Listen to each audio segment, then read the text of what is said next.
Dynasty the king.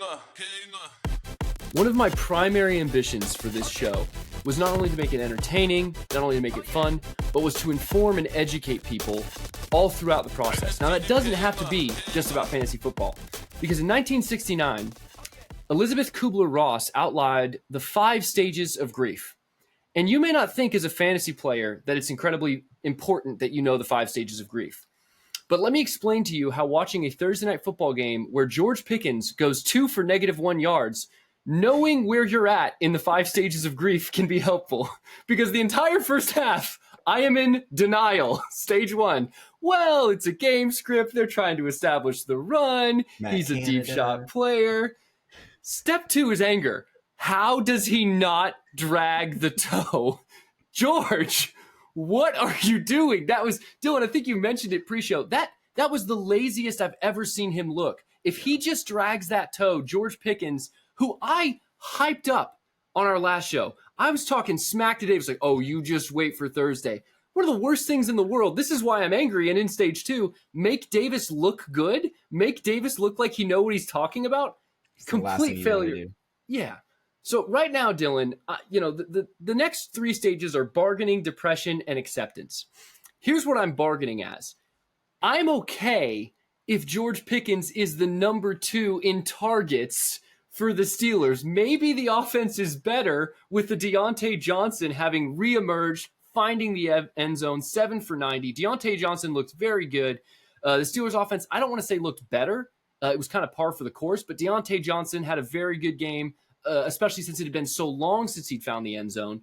But I'm teetering on depression. So I know that you're here and you've been anti-George Pickens, but is there anything for me to bargain for? Was there any spark, or do I just need to accept the fact and jump to step 5 that it's just not going to happen this season for George Pickens and he's going to be a low-end wide receiver too? Listen, man, you need a friend, right? And that's what I'm here for, right? Thank you. I was in your wedding. You were in my wedding. We're pretty close. So I'm going to be here for you. Love does not enable, okay? Get over it, Josh. Get over it, okay? Because George Pickens, he's just not – listen, I'm not going to say he's not a good wide receiver because that would be false. That would be a complete lie. I can't say that he's not a good receiver. He's just not – I've said this from the beginning. The biggest thing is his route running, right? He's just not a great route runner. All he does is win the 50-50 balls. And then I don't know what he showed tonight. It was just lazy. And you're not going to get any production from 2 wide receivers when the quarterback is throwing for 160 yards. You just can't do it. Like, it's just not going to happen. I actually think his route running, whatever. We're not paid to be NFL analysts. I trust what you're seeing, but the problem is exactly what you said. If Kenny Pickett is throwing for 160 and they're winning games, that pie is so small to split up. There just isn't enough to go around. Kenny Pickett, man, if his job was to win football games and also lose you fantasy games, he's going to the Hall of Fame. It is so frustrating to watch the Steelers squeak by. They're 5-3. Yeah. Well, the thing is, and what's interesting to me is Deontay Johnson finds a way. It has never been an issue for Deontay Johnson to be productive, and that's why I say, upside wise, it has. Well, and Deontay Johnson, even when he was out, George Pickens he had boom games. But you still saw him fade away. Whereas Deontay Johnson, it is literally so consistent. Every time that he's on the field, it seems like he's getting, 14 targets last week. Oh my gosh, I didn't even realize that. 14 targets, 9 targets, 10 points, 12 points, 18 points. So I don't know, man. I just don't know if George Pickens. I'm sorry, Josh. I just don't know if I can comfort you. I cannot enable you to continue to have false hope because hope will kill your fantasy team. This is where I'm going to stay bargaining. I don't think I've moved to acceptance yet. It's a dynasty league. George Pickens is still very young, and the situation around him can change. I would love to see him in a different offense where he could be more utilized, but the fact of the matter is he didn't drag the toe on that one end zone catch. Mike even texted me. He goes, "Hey, Pickens touchdown," and then the replay happened. I was like, "That's just painful, man. Why are you bringing this up?" That was just so lazy. I can't believe that play. Listen, I still think he's going to have good boom games the rest of the season, but this is like Mike Evans and Chris Godwin dialed down to 50%. You have the PPR machine who's going to move the chains. And then you have the big play receiver. And that's not to say George Pickens is Mike Evans yet in his career. I'm just simply saying it's one of those offenses where I do believe that both can have fantasy relevant games. It doesn't seem like there's enough volume where both can be relevant at the same time. And that's the concern. Well, Josh, did I not say at the beginning of the season, I told you, George Pickens is going to be a boom bust guy. If he Yeah. has one of those big games, flip him. Like, you should have flipped him before Deontay Johnson came No, back. Yes, because he was at his peak value for the season. For the season, but I don't think peak value for his career. This is a super young receiver. You're hoping he goes somewhere else. That's what you're banking on. I hope they fire Canada at the end of the year. They're tied to Kenny Pickett. Yeah, but you could maybe get a different offensive coordinator. I mean, it's not like Matt Canada is turning any heads. He came downstairs, really led from the sideline this game. It was good. But someone who also reemerged and kind of in a similar 1-2 punch situation, Najee Harris had his best fantasy game of the year. Okay, 16 for 69 on the ground, got a touchdown, had a few catches as well. Here's the problem. Jaylen Warren in 11 carries had more yards, was averaging almost 8 yards a carry at 7.9. Jaylen Warren and Najee Harris, we need to accept that is a 1-2 punch as well. And so all over the Steelers offense, I don't think that there is one superstar you can plant your flag on. I think there is a bunch of, I think 2 wide receiver 2s, and I think you could take Deontay Johnson as the safer, higher upside wide receiver 2 rest of the season. And I want to ask, though, Deontay Johnson, 27 years old. Dylan, what do you see with his, where is his career arc? Is this just a steady guy you should trade for? Or if you're a rebuilding team like me, I would be looking to shop Johnson right now. I don't think so. I think he's going to be one of those possession guys. That's what he does. He just gets open, finds space. He can make contested catches downfield, and he can get open downfield. So if you have him, I mean, if you can get younger, of course, yeah, you have a 27-year-old wide receiver. If you can get younger, yes, I would go and do that. But I'm not flipping him for just a second. I'd hold on to him at that point. Yeah, no, I don't think a second is enough. Yeah, he's one of those players that's kind of right in between. He's difficult, yeah. Yeah, you're happy with him if you have him on your bench or if he's one of your flex players or your wide receiver 2 or 3. I mean, he's a solid dude. He's 27, so it's he's only 27, but he's already 27. That's what I'm saying. It's that perfect, I have no idea. Exactly. I had written in my notes as I was watching the game, Treylon Burks was a buy low candidate. And then the injury happened. We don't know the extent, but he was down on the ground for quite some time. We obviously wish the best for Treylon Burks and his health, but this is fantasy, and more importantly, this is dynasty. Long-term value, I think Treylon Burks, it's a dart throw that he somehow recoups. I think it's done, man. I think all your Treylon hopes and dreams need to go out the window. I mean, if as sad as I am about George Pickens, this is one performance I've seen Pickens flash, and he's healthy, he's on the field. Treylon Burks, highly drafted rookie. We don't know the extent of the injury, but how do you get back? He's never put anything together in his rookie season. I think it's done. I have him in the yacht club, and funny story, I was tinkering with my starting lineup, and I had put Burks into my starting lineup because I had Curtis Samuel starting, and he may not play, whatever. But I was I had all intentions in going back and taking him out. I didn't. I completely forgot. So he was in my starting lineup. So I was paying particular attention to this game, and every single time he touched the ball, it was something. It was you always saw his face, and it was just he's limping, and I'm like, man, I don't know. I think that ship has sailed. And like you said, we don't know the extent of the injury, but even that, it was his knee before, and so. Yeah, the poor guy, it's just tough luck, and I get it. But right now, I mean, you're holding on to him, obviously, and you're just hoping that he gets back to some relative If he can value, get healthy, he can fight his way back. But I'm just simply saying, from a depth chart perspective, I mean, the Titans' offense is going to keep moving. DeAndre Hopkins is the one there. His window of opportunity to establish himself as a fantasy-relevant player is closing, and I think has already closed. It would be one of those, hey, do you remember Treylon Burks? He finds his way back to relevance maybe a year from now or two. You don't like the label injury prone, but I mean, that guy. It's I think you have to. And that's not being mean to anybody. It's just the reality. Hey, if someone can't stay healthy, they're not going to be able to score you points, and he hasn't shown that he can stay healthy. The other reason I think his value is diminishing is because Will Levis, I want to get your thoughts on this. He didn't have a touchdown. He threw for 262, 22 for 39. But I feel like he helped the Titans offense find their mojo again. They looked much sharper than they've looked all season.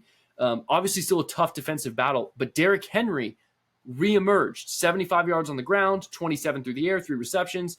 In our league, any scrimmage yards over 100, that's a 2-point bonus, and he found the end zone. I don't know if it's snow on the ground, but I definitely believe a huge part of it was Will Levis because that offense looked much, much better. And Will Levis impressed me. Even though the fantasy production wasn't fully there, there was just a lack of touchdowns. So I want to know, we talked about Brock Purdy versus Will Levis. Let's imagine that you could trade Brock Purdy for Will Levis plus. Dylan, you're the biggest believer. Am I not mistaken in Will Levis? What would the plus have to be for you to jump ship of a stable Brock Purdy and a great offense to take the hope of an armed talent in kind of a offense who at least seems to be trending in the right direction? Yeah, right now, yes. Well, first of all, we talked about this a little bit before the show, but I'm definitely, if I can, flipping Brock Purdy for Will Levis plus. Like, I would much rather take Will Levis plus. Yes, I think now the plus is, who knows? We're not going to get into that because that can be so many different things. That could, I don't know. Like, obviously, I would want a first, but like, would I do it for an early second? I don't know. Maybe. I actually might do that. Yeah. So the 201, assuming you had the 201 next year, right? Yeah. The 201 and Brock Purdy for Will Levis, you would do that? I would do that. And here's why. I have much more confidence in Will Levis potentially having a future in Tennessee than I do Brock Purdy having a future in San Francisco. So that move I would make if I was rebuilding. Let me just preface that. If I'm a contender, obviously ride it out with Brock Purdy. He's giving you the production right now. But if I'm rebuilding, I feel like Brock Purdy's a ticking time bomb. We went through this whole thing in the offseason of, is it Trey Lance? Is it Brock Purdy? Now, are we going to go through this offseason? Is it Brock Purdy? Is it Sam Darnold? Do they draft? But no, but Sam Darnold hasn't been on the field. The Niners have slipped up in the last. So you're telling games. me if Brock Purdy goes out there this week and has a bad game, you're not worried? You're not Oh worried no, about I'd be Sam worried Darnold? at that point. I just don't think it's going to continue. I think 3 games and having a difficult schedule, I think Brock Purdy can still ride a ship. Now, here's where I'll give you credence. You have to be an early adopter and swing for the fences and hit if you're going to win in Dynasty. You cannot wait until someone – and we hear this all the time in trades. Like, I would make that trade if I see a little more from him. And I'm always the guy who's like, this happened with a Mark Andrews trade in a different league. They're like, I just want to see more out of him, and then I would make that trade. I'm like, I'm offering the trade because he's not performing. If he starts performing, I don't need to make this trade. So there's a risk-reward here. It sounds like a risky trade, but I just want to challenge – Brock Purdy has looked good, but he's struggled for literally the first time in his career. His career record is still excellent. He only has 3 losses. I don't know that I would be that bullish on Will Levis is 1-1. And the other thing that's specifically for fantasy is the Titans offense suddenly going to become, I mean, I know it was 4 touchdowns last week, none this week. You average out in the middle, and I'm not saying you should, but it seems like he's a 250-2 kind of average guy every week. So I'm not going to doubt that we may have seen Will Levis's quote unquote ceiling last week, right? Like, I mean, it's a good ceiling. He balled out, and that's a great ceiling, right? I would be okay with that. That is a high-end QB2, mid-range QB2 ceiling. That would be great. Will Levis, to me, has all the tools and traits and always has, and he was a early second-round pick. Like, we've got to get over the draft capital. We've got to look at the player for who he is. We've got to look at, I guess draft capital is irrelevant because Brock Purdy being a 7th-round pick. Well, that's what I was going to say. Is Levis, like, I don't, he has all the tools and traits, and you're bringing up the Titans offense. The Titans offense looked the best it has looked in a long time in the last 2 games. Yeah, no, all season. Hands down, all season. But even at the tail end of the like, it's just looked like there's actually something clicking. And keep in mind, he's throwing to DeAndre Hopkins and Chika Conquo. Oh no, he doesn't have any weapons. So I think they're going to continue to ride this with Will Levis. I think he's going to continue to get better. If you watch the game, you see him making QB plays, calling out blitzes, doing like, I don't know, man. I like Will Levis. I think he has a stronger grip on that starting position job than Purdy does. I think we're seeing Purdy at his ceiling, and the last couple of weeks we've seen his floor, which isn't great. I think the question is, are what we're seeing with Will Levis this last game, is that his floor? Is it even the week before kind of his floor? Is this an unbelievable talent? Only time will tell. But if you want to be an early adopter, I would personally stay on the Purdy side. I think it's safer. I really do. I think Purdy is actually a buy low candidate in my opinion right now. I think he had a couple rough weeks. I don't think he's going to disappear or lose the starting job in San Francisco. But if someone is scared of that, I would love to hear people's thoughts on that because I don't know. I don't know if I'm on an island on this one, but this is where this is where you plant your flag, and I'm going to plant my flag on Levis. And you're right. You have to do it now because the whole thing is like, and fantasy is guilty of this. We all saw this coming after it already happens. So you have to be an early adopter. That's how you win. We got a lot to talk about coming up on the other side. A lot of Yacht Club drama. So please stay tuned after these quick messages. As I mentioned right before we were going to break, a lot of things have gone down in the yacht club, a lot of drama, a lot of changing moves. And we want to talk about all that tonight because there's a macro conversation to be had about what makes a dynasty, not just team, but a league good and quality and headed in the right direction, because you have to do that as a league as a whole. But the most important piece of NFL news that still has fantasy implications, but as a macro conversation, kind of, I don't want to say it alludes to some of the things going on in Yacht Club, is the Raiders cleaning house, firing both their GM and Josh McDaniels, and basically starting from scratch. And Dylan, I really want to ask you right away, like, I'm not a Josh McDaniels fan. I can't stand Josh McDaniels, haven't for years. He just looks like one of those, like, the stepdad at a Pee Wee football game that acts like he, like, is, like, the best football coach ever. It's like, yeah. And then you finally ask him, like, hey, bro, where did you play? It's like, oh, I never played. I should have, but, he just has that vibe of a know-it-all, but hasn't been there himself. And I will say this as a side note, I am becoming a bigger and bigger Tom Brady fan. The more dysfunctional the entire Belichick coaching tree proves to be. I'm like, how did this guy win in spite of these? Like, this was supposed to be the geniuses of football, the match made in heaven. Belichick himself falling apart. Yes. No, I mean, that's not necessarily fantasy related, but it's interesting to see this, like, history play out, because I'm like, oh, the way I viewed this is completely changing. But when I look at the Raiders, a lot of change happening. What do you rebuild around? Devontae Adams, your best offensive player, is 30 years old. Jacoby Myers is a journeyman at this point, a very good slot receiver. Josh Jacobs is a running back on a franchise tag going into his second contract. Offensively, Jimmy G you have for 3 for 72, and he's being benched this week. Did they just curse themselves to be in limbo for the next 5 years? And Dylan, as someone who might be in the same situation in Yacht Club, I knew that was coming up. Hey, this show is all about agreement, man. I'm in stage 3. You can be in stage 5. Accept it right now. You got a head start on the Raiders. You did this a week ago. You realized it's just not happening. Oh my goodness gracious. Yes, I mean, thank you. Us in the fantasy world would like to call this the middle of nowhere, right? No man's land. So yeah, man. Just stick with the Raiders. Talk about I just can't believe I got thrown in front of the bus like that. Like, that was dude. So George Pickens absolutely threw me under the bus, and I was like, gosh. Misery loves company, so I'm pulling you down there with me. So yeah, the Raiders are I have no idea what they're going to do. I have no idea what they're going to do. They don't have anything to build on. Like you said, they have old expiring assets. They don't have the quarterback that they just paid for 3 years. They did, I think it was like a 3-year, $72 million deal. Yeah. He's getting benched for a rookie. They're just going to be and not a high drafted rookie. Aiden O'Connell was a preseason, they're going to be atrocious. But what I will say is, like, yes, you alluded to my team. I understand. I get it. Once you make consecutively poor decisions and you continue to make those consecutively poor decisions, you get to a point where you're just like, you have to bite the bullet. That's where I'm at as a franchise, right? Like you said, I traded 2 weeks ago for running backs to try and make a run. And then last week I lose to a team that hadn't put up 100 points and was a tanking team. Was a tanking team and they beat Sam me. Howell. Yeah, no, it's so ridiculous. It's just like at some point you're just like, okay, it's time to just throw in the towel and let's just figure this out. Do the best you can. But I know real life NFL isn't fantasy football, but they should have gotten rid of Devontae Adams, everything that they at the trade deadline. Yes. That was what didn't make sense to me. And once again, it's like you have to look at, when you're with your dynasty team. Okay, where are my windows of opportunity to things I can control? Because you can't ever control what happens on the field as a dynasty owner, right? So, is there something I can do in the offseason? Is there a trade I can make? You talked about earlier being an early adopter of Will Levis.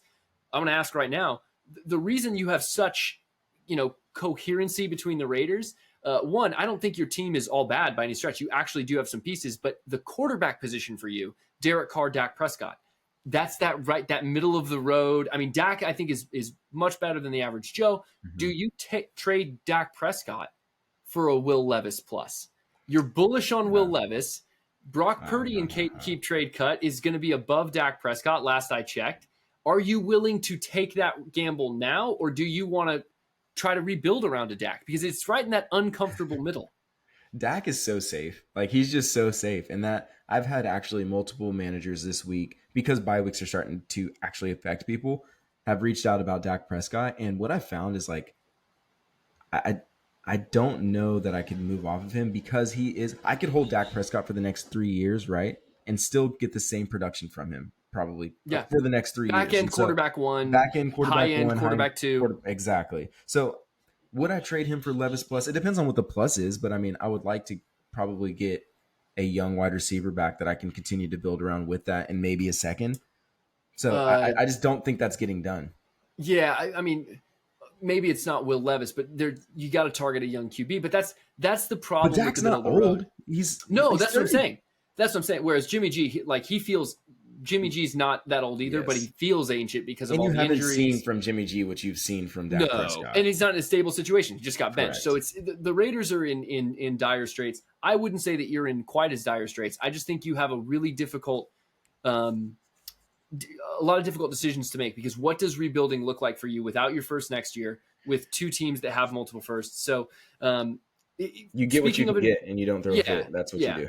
We have a hard drake and we do like 10 minutes of below deck. But guys, tonight we're going to spend a ton of time jumping into the yacht club because we have provided a case study for everything you want in a dynasty show. We have got Machiavellian style drama. We have questions about how you are supposed to tank and what the rules look like there. But first, this week, Dylan, there was a blockbuster trade between a team that was not nearly as bad as you did. It was one of the expansion teams opposite of Mike. They traded Marquise Brown, Ken Walker, their 2025, well, it wasn't even their 2025 first. It was someone else's 2025 first, and a 2024 second, the 201 most likely in 2024, for Tyler Boyd, J.K. Dobbins, Ramondre Stevenson, and the star of the show for them, Bryce Young. This was a team that said they were going to compete, said they were still going to make playoffs and still be youthful. I don't want to say throwing in the towel, but certainly embracing the fact that they need to build around someone, and the person they chose was Bryce Young. You feel like they won the trade unequivocally because of Bryce Young. For this one. Yes, I want to know. Absolutely, yes. I think they won that trade solely because of Bryce Young.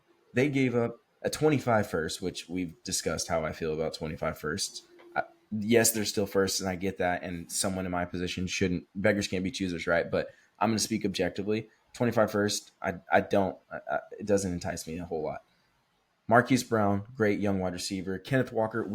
The biggest thing that throws me off about this trade is the timing. The timing of this trade is so poor with the trajectory of some of these players. Like buying Ken Walker, we just saw Charbonnet outsnap him. Now, was Ken Walker injured? Even if it was Ken Walker was injured, that's the problem. Ken Walker was injured, and he's been injured pretty consecutively. And I think if he gets injured, he's not getting the same work. What do you mean by pretty consecutively? He hasn't missed a game yet. No, last season he missed games because of injury. I'm referring to the last start of the season. Year. Yeah, okay, I got you. That makes more sense. I just think if he misses games, he's not going to get back the entire workload that he had beforehand because Charbonnet is going to prove himself. Yeah. No, I mean, he only playing time. He only rushed 8 times last week, so I see your point there. We can even throw out Tyler Boyd, throw out J.K. Dobbins, because who knows what J.K. Dobbins, I don't know if he'll even have a leg to run on by the time he gets back. And then Ramondre Stevenson and Bryce Young. Bryce Young alone is worth almost every single thing on the other side of that because of the timing. We saw Bryce Young last week actually take a step forward in his development and look like a good quarterback, like an actual NFL quarterback. I get that they got the win. I'm not a Bryce Young truther. You know this. I'm not a Bryce Young truther, but I can't deny what we saw on the field last week of him actually taking a step forward. And he's playing with Adam Thielen and Jonathan Mingo. Jonathan Mingo's finally getting going. And Terrace Marshall, like they need to get him a one wide receiver, and he's going to be fine. I would rather build my team around Bryce Young and go for that than try to make a run with Marquise Brown, Ken Walker, and then the 25 first and second. That's just where I'm at. I hear you. Here's the only thing I have issue with, right? Like, I would much rather have Brock Purdy than Bryce Young. Okay. Oh my goodness, Josh. Are you talking Dynasty? Yes. Oh yes. Absolutely. Give me the winning quarterback. This is fantasy. Please tell me where this job security is coming from. Are you just grabbing it out of thin air? Let me tell you, it's being 16, 17, and 3 in his entire career. Like Brock Purdy is a proven winner. I don't know his record off the top of my head. I cannot believe you actually Dylan, he's had 3 bad games. Bryce Young has had 1 good game, and it wasn't even like all that good. It was 235 and 1 for fantasy. That's crap. So you put Bryce Young in an offense with Christian McCaffrey and Brandon Ayuk and Deebo Samuel and George Kittle, but he's not. He's not.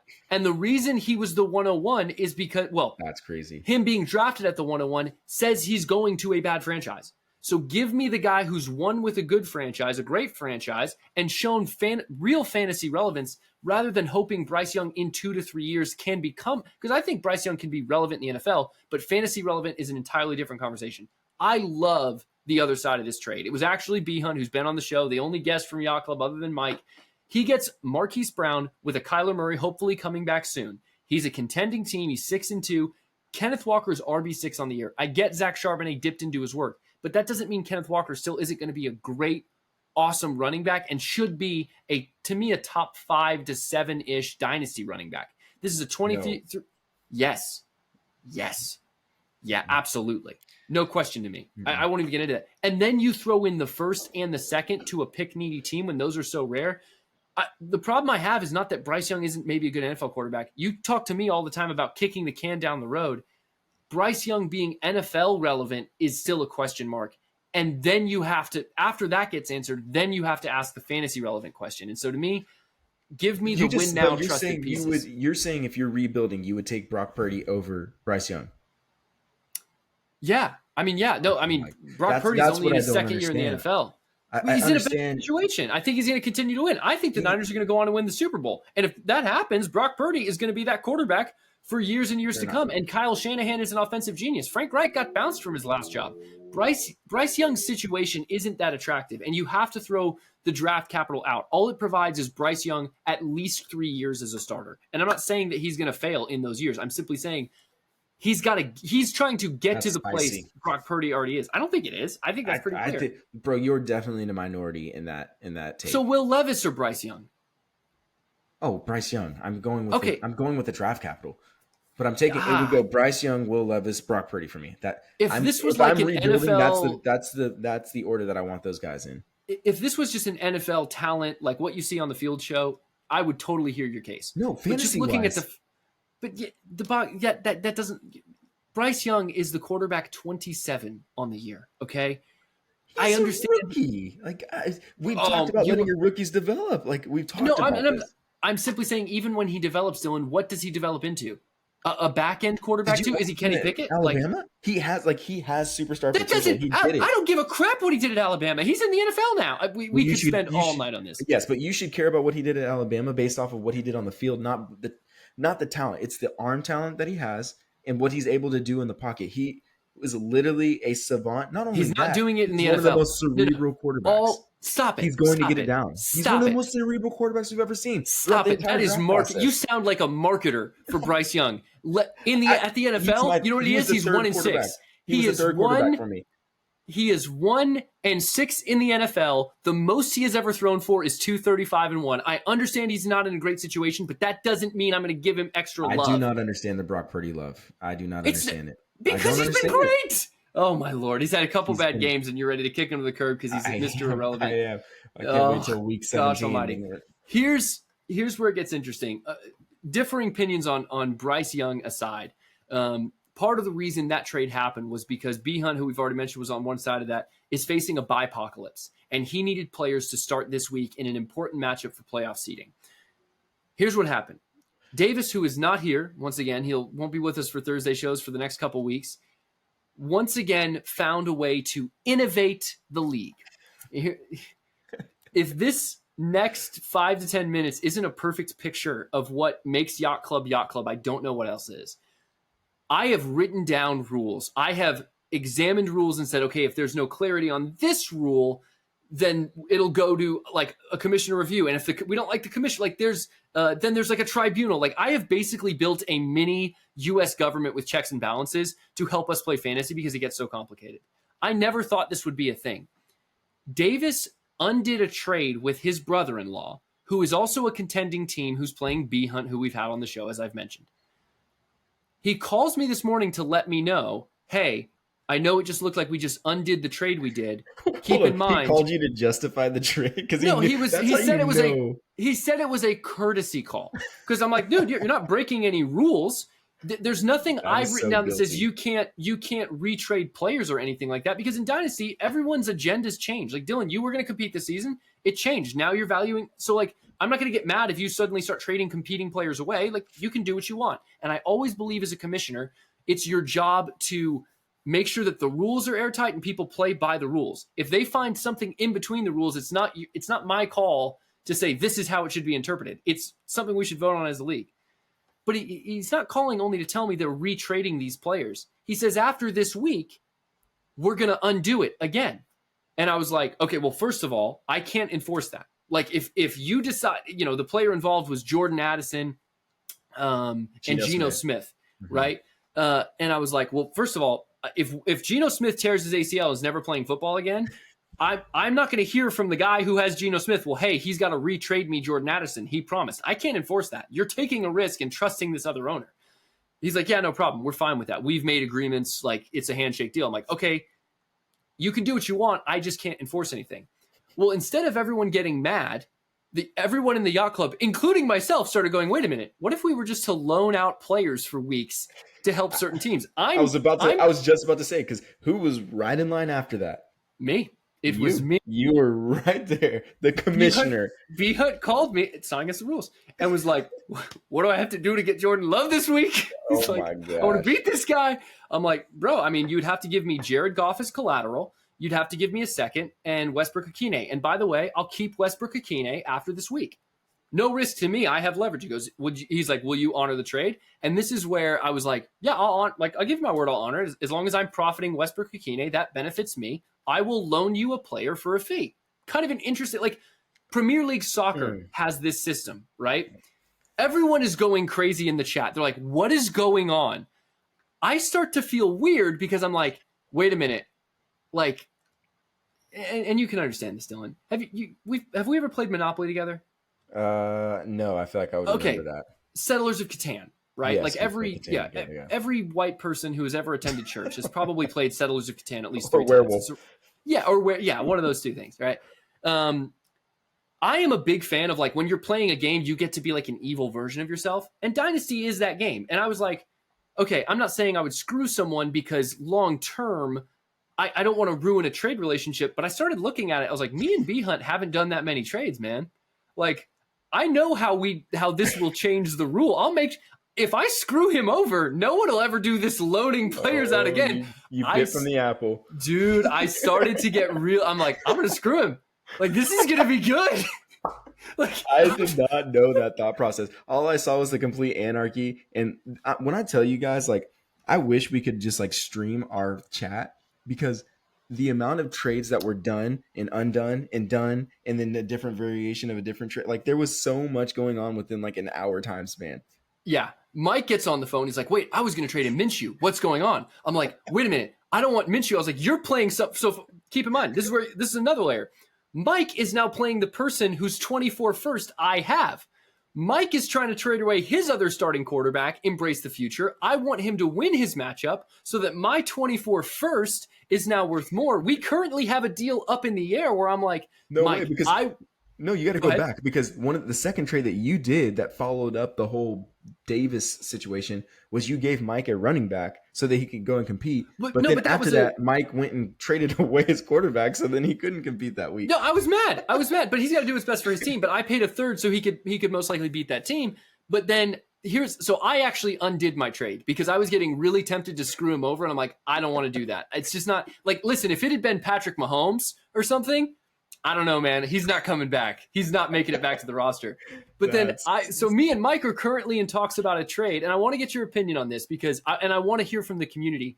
How do we allow owners the freedom to do whatever they think is best for their franchise, to control what they can control, which is trades and transactions that they feel will affect the standings in their favor, whether they're running to the bottom to tank or trying to affect playoffs or trying to get, the enemy of my enemy is my friend kind of thing. I offered to loan him Jordan Love for Anthony Richardson as collateral, and I will pay him a fourth, which I have a ton of picks, so a fourth is nothing, to start Jordan Love against the guy whose first I have. Because the way I see it, that's like trading a 2024 fourth to move up from the 107 to potentially the 101. I will take that chance. Is that wrong? If you couldn't deal with the temptation of Jared Goff, you're telling me you're not going to be able to just not. You're going to be able to control the temptation. I do too much business with Mike. No, I do too much business with Mike. Here's what I'll say about all of that. You, as the commissioner, are opening a huge can of worms that I hope you are ready to deal with, because I didn't open this can of worms, bro. This can of worms was already open. Yes, but you're embracing it, and you're getting entangled in it, and it's going to make it much more difficult to actually sift through, because we're only halfway through the season. Once that trade deadline hits, that's where I think this is going to come full circle. Dude, I was fielding calls till 4 p.m. I had the Josh Allen owner call me and be like, can I trade this guy Josh Allen for nothing? I'm like, yes, you can technically do that. He's like, can we just, he's like, I don't like Davis. Can we just all give him our best players and then they'll give him back after he beats him in the championship? I was like, we could technically do that. Is that how we want to play fantasy? I don't think so. Like, what's the benefit to your roster? So I was talking through rule changes. Here's the thing. It's not I'm not ever going to make a midseason rule change as a commissioner and saying, this is the decision. You know the rules. It's got to be a mass majority vote to add a rule that isn't already there. Okay? What if we had a rule where after you trade a player away, it has to be off your roster for at least 3 weeks? That way, people couldn't do the payday loan situation.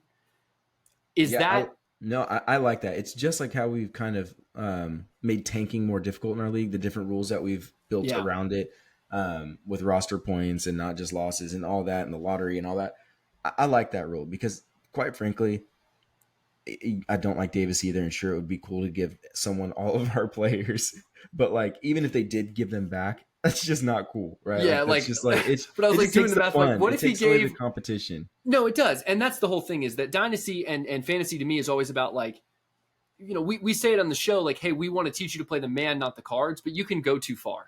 You know what I mean? Yes. If this becomes just groupthink and we're playing politics and not being like, I'm a better watcher of football than you, it becomes problematic. Well, but that's what I was saying with, like, we're only midway through the season, and like that's where I can see it getting worse, because if we continue to take the competition out of it and just, I have a bye week, let me borrow this guy's quarterback. Like, that's just. Well, but here's where I think it's kind of beneficial and self-regulating. One, it'll end the moment someone screws over someone else. It just hasn't happened yet. But number two, I think there's something to be said about that, about like, hey, I'll do it for interest. Yeah. Like, the thing I want to make clear, I will never, as the commissioner, say, you guys had an agreement, you have to finish this deal. If someone just doesn't redo the trade, that's all good and fine. I think it's really kind of fun, and it's its own economy to let owners be like, hey, build relationships you want to build, trust who you want to trust. It's a free market, baby. I'm not going to touch it. But this is like, America needs to tune into this and be like, is this the difference between regulation and the open market? Like, this is gray area stuff. Yeah, it is. And I mean, I will tell you this, none of the other leagues that I'm in are dealing with that. No. This is just us being multiple years into this league, and people are starting to get bored because we've made so many rules and already shut them down. Like, they're just trying. But Davis found a way. Davis found a way. And this is exactly the dynamic. Davis, like, I found a loophole in the rules. I'm like, hey, I'm cool with it. Just be ready for the blowback. I think it was the only issue I had with it is I didn't see a massive benefit to his team. His argument was he would rather play a certain team in playoffs. Yes. And so this would affect the rankings. I'm like, hey, that makes sense. And he has their first. No, all that makes sense. I'm just saying, hey, like, a lot more people would be prone to loan players to punish you than anyone else in the league. Let's be real. Yeah. Those of you in the yacht club listening, I would not loan any players to the player that Davis loaned players to, because if there's anyone that's not giving them back, it is that guy. It would be interesting to see. I want to wrap us up with this question. There was a viral tweet. We're not going to say exactly what it was. You can look it up. Barstool tweeted it. There was a guy who was like, hey, someone offered me Christian McCaffrey and for Tony Pollard straight up, I get the added benefit of something we won't bring up. And it's going viral. It's like, hey, how far would you go to win a fantasy championship? We want to be clear. That's collusion. Like, any sort of outside, like additional thing you're doing to try That's to just win a lack of outside self-respect. more than anything. I think it was just a joke more than anything. Yeah. But I do want to ask this question. Dylan, you and I both, we're having to embrace the future. What are you willing to sacrifice to get to a championship? Where's the line for you? Man, yeah, I think the line for me, that's a tough one. I Is would it go like time, money, energy? Like if there was a legal way, I was like, Dylan, $3,000, and it's not like you like I would somehow have to pay $3,000. Yeah, it's not like cheating. Like it would be legitimate. Like things would just fall your way. Like you would buy a lucky charm that would somehow make all of your theories about Nico Collins true, and Will Levis for that matter. Like I'm probably a cheapskate, but I would probably I don't know. Maybe this is a cheapskate. I don't know. I would pay probably like. Oh, that sounds so bad, actually. I think it's not a lot, and then and I'm about to say it out loud. I would pay like. I'd pay $2,000 probably. $2,000. $2,000. So true. I gotta say it. My wife's in the other room. Well, and here's the analogy I want to paint. Like, you given me a lot of crap about waiting for 25. If you just took $2,000 and did the hard work of disciplining yourself every day and reading an article about fantasy, trading back in a draft every year, I've embraced the delayed gratification. You want to know what I'm willing to sacrifice, Dylan, for a championship? My pride, my ego, my love of George Pickens, and 4 years of being relevant or winning a game in this league so that I can one day chase glory. And that is what Dynasty. When is that? When did you say? I don't care. I'll pay the price in years. I'll pay the price in years, Dylan. When did you say? I'm saying if it takes 4 years, if it takes 40 years, Dylan, I will still be trading back, finding value, and finding a way to reach the mountaintop because I care that much. I'll trade my time. You wouldn't just pay $2,000. I'll pay a lot more than $2,000. I'll be honest. Wife would be like, "Honey, did you get a reverse mortgage? Why is there a HELOC out on the house?" Like, listen, babe, it's all gonna work out. Trust me, just give you some time. Living in a trailer down by the river.